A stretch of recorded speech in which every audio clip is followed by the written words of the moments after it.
Hello, this is Dr. Richa Raj, Assistant Professor at Jesus and Mary College, University of Delhi. Today, I'm going to talk about the Arya Samaj in colonial North India. Towards the end of the 19th century, India was witness to various social, religious and intellectual movements arising from the colonial impact on Indian society. Among them, the Arya Samaj was one of the most significant. Founded by Dayanand Saraswati in 1875, the Samaj became the dominant religious and social movement among the Hindus of northern India, particularly in colonial Punjab and the United Provinces. Historically, the impact of the Arya Samaj in the areas of social reform, education, intercommunal relations, and political mobilization have been extremely widespread. Literally meaning the noble society, the Arya Samaj draws reference to the Aryan race believed to have arrived in the Indian subcontinent in the ancient past. The term Arya was used as a religious linguistic category referring to those who spoke the Vedic Sanskrit language in ancient India and adhered to the Vedic cultural norms, especially those who worshipped the Vedic gods, Agni and Indra in particular, and took part in the sacrifices and festivals. The Arya Samaj, a Hindu revivalist reformist organization, preached monotheism, critiqued idolatry of the orthodox Hindus, that is the Sanatanis, apart from advocacy of other reforms, and upheld the infallibility of the Veda, the four ancient scriptures of the Hindus written in Sanskrit language. Swami Dayanand Saraswati was born in an Auditya Brahmin family at Tankara, a small town in the state of Morvi, in 1824 AD. The family had migrated to Gujarat in the 10th century AD from United Provinces on the invitation of Raja Mool Raj, the Chalukya ruler of Anhilwara. The family belonged to the Shaiva sect and wished to bring up young Dayanand in adherence to the same tradition. Consequently, the child was made to learn by rote many religious hymns, stanzas, and ceremonies, and at the age of 8 was invested with the sacred thread, given practical lessons of the Gayatri Sandhya, and was taught the ancient Vedic text, the Yajurveda Samhita. He also studied Sanskrit grammar and by the age of 14 completed his education after having learnt by heart the whole of Yajurveda and parts of other Vedas. An event that occurred in his 14th year was the turning point of Dayanand's life. On the occasion of the auspicious Shivratri, a night dedicated to Lord Shiva, his father commanded him to observe the customary fast and to participate in the night-long vigil in the temple of Shiva. The devotees gathered at the temple were not supposed to sleep that night, as it was believed that all charm of the devotion would be lost. His father, however, fell asleep, leaving young Dayanand to witness something which would have a profound effect on his mind. A mouse came out of its hideout and began to wander around the idol of Shiva. It climbed on the idol and ate the offerings. Dayanand was struck by the audacity of the mouse. His mind became clouded with several questions.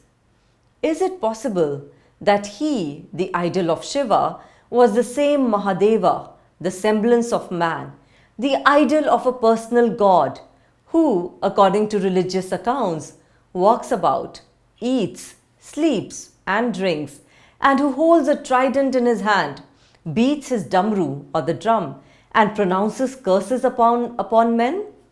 Is he the one who is invoked as the Lord of Kailash, the supreme being and the divine hero of all the stories one reads of in the Puranas, the sacred literature of the Hindus? Dayanand awoke his father and asked him whether it was possible to reconcile to the idea of an omnipotent, living God with this idol which allows the mouse to run over his body and allows his image to be polluted without the slightest protest. The seeds of a great intellectual movement against idolatry had germinated. However hard his father tried to explain that this representation of the Mahadeva of Kailash, having been consecrated by the holy men, became in consequence the god himself and is worshipped and regarded as such, Dayanand could not help suspecting misinterpretation and sophistry in this, says scholar K.C. Yadav. Dayanand's intellectual development was further triggered by the demise of his sister and a dear uncle. He began asking himself questions such as, what should I do to alleviate this human misery? Where shall I find the assurance for and means of attaining salvation? The conviction that there was nothing stable, nothing worth living for in this world took deep roots in his mind. One fine evening in 1845, Dayanand left home secretly in search of the answers to his questions. For the next few years, Dayanand wandered around in search of learned yogis. He visited Sayala, Kodgangar, Baroda, Chanod Kalyani, Vyasa Ashram on the northern bank of the river Narmada, about 5 miles from Chanod, Mount Abu, Haridwar, Shivpuri, several places in the lower Himalayas, including Kedarnath, Joshimath, Badrinarayan and Dronasagar, several places on the banks of river Ganga near Garmukteshwar, Farrukhabad, Kanpur, Allahabad, Banaras, Chunar, Hathras, and finally Mathura to study the Vedas and grammar at the ashram of Swami Dayanand Saraswati. He stayed here for about 3 years until 1863. In May 1863, he finished his education and took a solemn vow to devote his life to spreading the Vedic faith and removing the superstitions prevailing in India. With this objective in mind, Swami Dayanand Saraswati toured all over India for the next few years, delivering public lectures, holding theological debates or shastras with orthodox pundits, debating with Christian and Muslim theologians, condemning idol worship, denouncing Bhagavad and Vaishnavism, advocating ban on cow slaughter, writing commentaries and texts related to the Vedas. During his stay in Bombay, it was suggested to him that the work which he was doing should be placed on an organized basis. This idea appealed to him, and after several meetings between him and his admirers, he founded the Arya Samaj in Bombay on 10th April 1875 and published Satyat Prakash, the cardinal text of the Arya Samajis, in June of that year. The rules and regulations made by the Swami were 28 in number. 2 years later, he visited Punjab and on 24 June 1877 founded the Arya Samaj in Lahore and opened a Sanskrit school there. After that, he visited several places in Punjab such as Amritsar, Gurdaspur, Rawalpindi, Jhelum, Multan and Roorkee and established Arya Samajas there. Several people of Punjab readily accepted Dayanand's teachings and provided a fertile ground for his activities. There could be 2 reasons for this. Firstly, a number of reformers such as those of the Brahma Samaj were already engaged there in the task of awakening the people to the need of improving the society. Secondly, according to R.S. Parikh, recurring foreign invasions in the Punjab had slackened the rigors of caste system and had imbibed Punjabis with a pragmatic outlook and a boldness to break the old ties and to accept what appeared to be more rational and useful. It is interesting to note that the Lahore Arya Samaj was established in the house of a Muslim, Dr. Rahim Khan. Here Swami Dayanand wished to make some changes to the rules and regulations framed at Bombay, which were related more with organization than with the aims.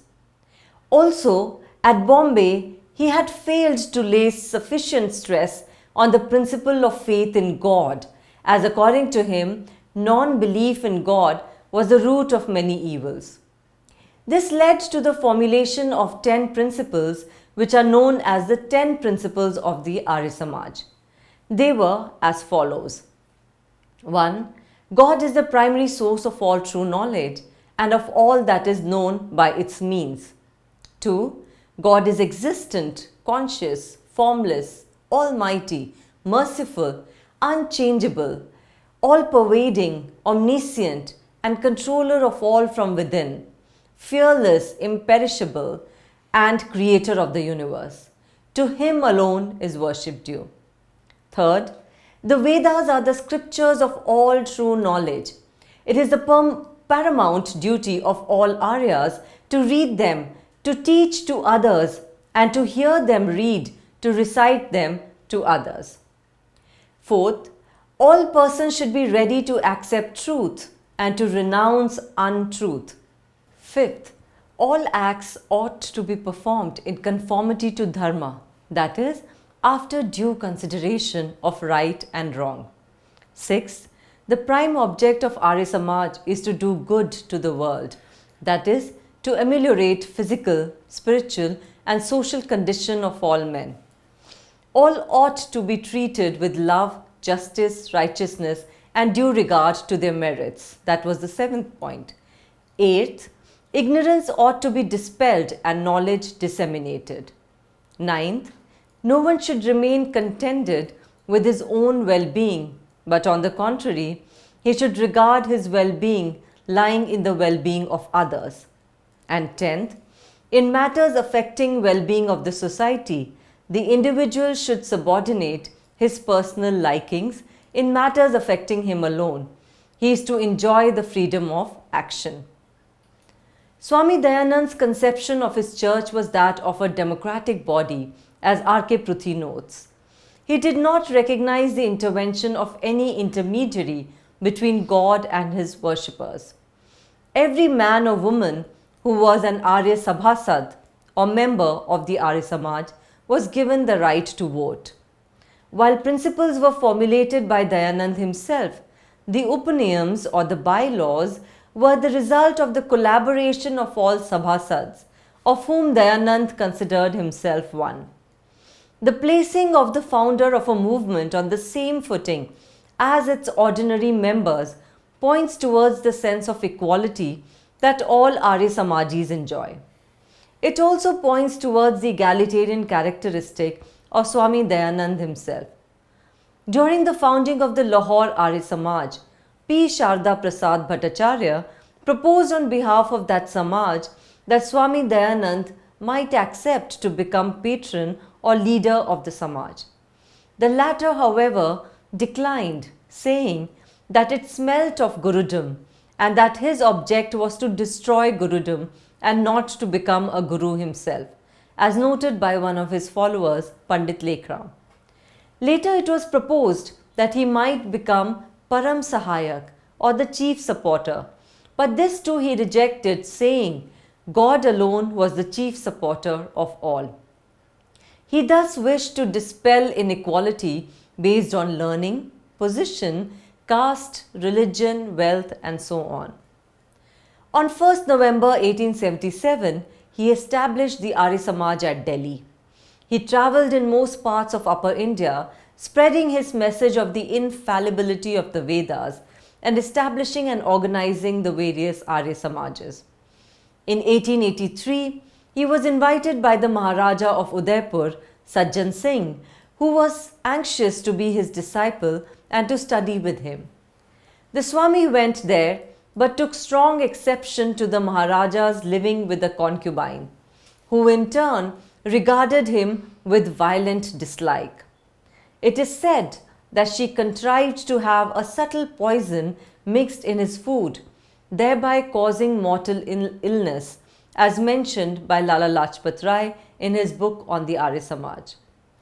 After several attempts by the Maharaja to cure the Swami, the latter succumbed to death on 30th October 1883.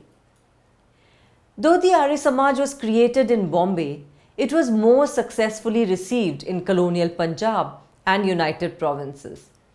While analyzing the support provided to the Arya Samaj by the upper caste Punjabi Hindus, Kenneth Jones positions the Hindus as a minority community in Punjab, already threatened by erosion from the proselytizing religions of Islam and Sikhism, to which were added the activities of the Christian missionaries.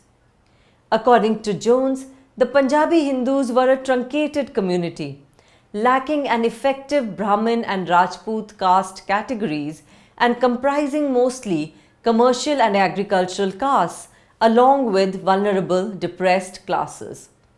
The British provided economic opportunity for the urban Hindus, but the consequent prosperity, which revived self-confidence among the Punjabi Hindus, needed an ideological as well as a financial foundation in order to develop.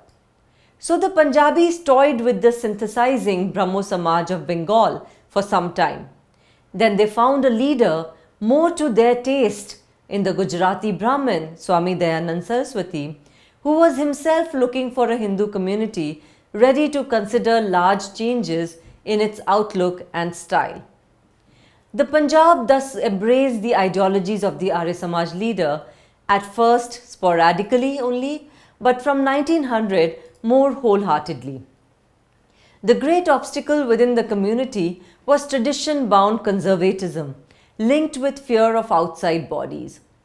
This accounted for the slow early progress of the cult, and then it split into the college, that is the Western accepting group, and Vedic, that is the pristine Hindu group or parties, symbolized respectively by the DAV College in Lahore and the Gurukul Kangri in Haridwar.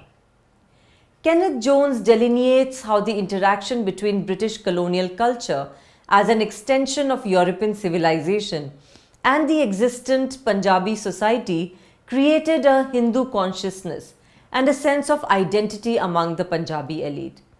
This cultural interaction between the two created a new class, which was anglicized and educated.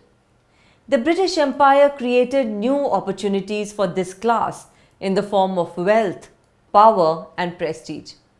But this new set of sahibs and mem sahibs soon became marginal and alienated because they could no longer identify themselves with the customs and values of the society in which they lived.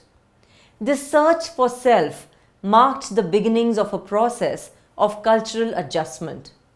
Thus, the first generation of college-educated South Asians provided a variety of bases for social and religious movements dedicated to changing South Asian culture.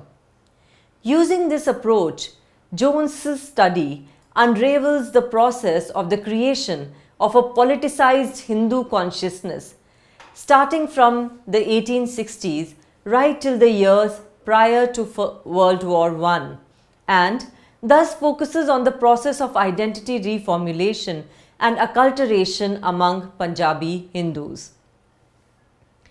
In his biography of Swami Dayanand Saraswati, J.T.F. Jordans has analyzed the subject's ideas and their relationship to the new thought processes that were emerging in the 19th century India and also to traditional Hinduism. He has also laid out a social analysis of the society in which Dayanand lived and the impact that his ideas had on the castes and classes he came in contact with, thus presenting slices of social history. According to the author, Punjab was a great success for the Arya Samaj movement in general and the impact of Swami Dayanand in particular than Bombay, where he had first formed the Arya Samaj. The reason given by him is that while the needs of the Arya Samajis in Bombay were religion-based, of those in Punjab were also social, cultural and even political. There was the general communal situation of the Punjab, where Islam and Sikhism had for centuries brought about among the Hindus a greater empathy with reform and monotheism, where orthodoxy was never as strong as elsewhere in India, and where the Hindus constituted a minority community within which Brahmin influence was not very great. The Khatris among the merchant classes were the foremost group in being influenced by the changes brought in by the British administration, such as education, occupations, and economy. The challenge provided by the Christian missionaries was met with the ideals promoted by Dayanand, who affirmed the superiority of the monotheistic and non-idolatrous Vedic Dharma over all other religious and the cultural and technological superiority of the Vedic age. The Punjabi Hindus were more responsive to this approach than that of the Brahmo Samaj, because the latter's praise of foreign religions and scriptures did not help in raising the self-respect of the Punjabi Hindus and reminded them constantly of the West. The aims and ideals of the Arya Samaj. When Swami Dayanand Saraswati set foot on Bombay in October 1874 to carry forward his mission of Vedic propaganda, he was faced with many obstacles, especially from the Vallabhacharis, who had a predominant position there in their following. However, he soon succeeded in winning over a substantial number of followers with his wisdom. His vision was clearly enunciated in his replies to an anonymous questionnaire. The Vedas, the four mantra Sanhitas, possess the position of absolute authority. The Brahmanas, Upanishads, and Darshanas have only a derived and secondary authority. They are treated to be valid to the extent as their teachings remain in consonance and accordance with the teachings of the Vedas. The Mahabharata and the Ramayana are not scriptures. They are to be regarded as historical works. The Smritis are principally legal codes. The Puranas and Tantras have no authority at all. They are not fit for being regarded as religious books. These answers, wherein Swami Dayanand Saraswati defined his position regarding the authority of scriptures, formed the background of the Arya Samaji belief with regard to religious literature and often provided arenas for disagreement and sometimes heated debates between the Arya Samajis and Orthodox Hindus, the Sanatanists. Dayanand Saraswati attacked idolatry and polytheism with great force. According to him, God's idols could not be made, and the idols that were wrongly supposed to be of God or his incarnations were nothing but false symbols made by vested interests to exploit the masses. He also attacked obsolete rituals and superstitions created by vested interests.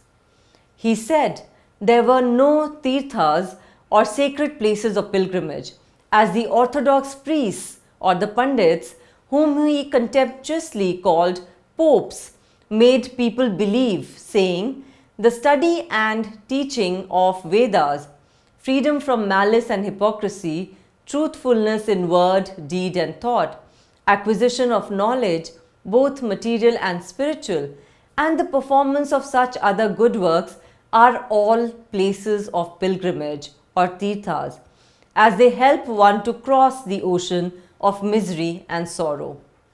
Land and water can never be called tirthas, since that which helps one to swim across an ocean of misery and sorrow alone constitutes a tirtha. He strongly attacked casteism. A mere accident of birth, he said, could not determine the social position of a man. Rather, it was determined according to his merit, accomplishments, and character. He held that a cobbler's son, if educated and honest, had all the claims to be called a Brahman. He could study the Vedas and put on the sacred thread. His ideals helped in relaxing the rigidity of caste system and the thraldom of untouchability, as he upheld the caste system according to the Varna system, that is, according to skill or merit and not according to birth. Even Mahatma Gandhi said of Swami Dayanand Saraswati, among the many rich legacies that Swami Dayanand has left to us, his unequivocal pronouncement against untouchability is undoubtedly one. Just like his plea for equal treatment to the untouchables, Swami Dayanand Saraswati stood for equal rights for women. He opposed the prevalent practices of Parda system or the practice of putting on a veil by women, child marriage, polygamy, sati, which was a practice of self-immolation by mostly upper caste women on the funeral pyre of their dead husbands, forced widowhood as sanctioned by the Shastras, that is the religious scriptures, and demanded that they be given just treatment and good education. Regarding education, he advocated a different scheme from the one based on the filtration theory of education as implemented by the government. In his scheme, Swami Dayanand envisaged free and compulsory education for all.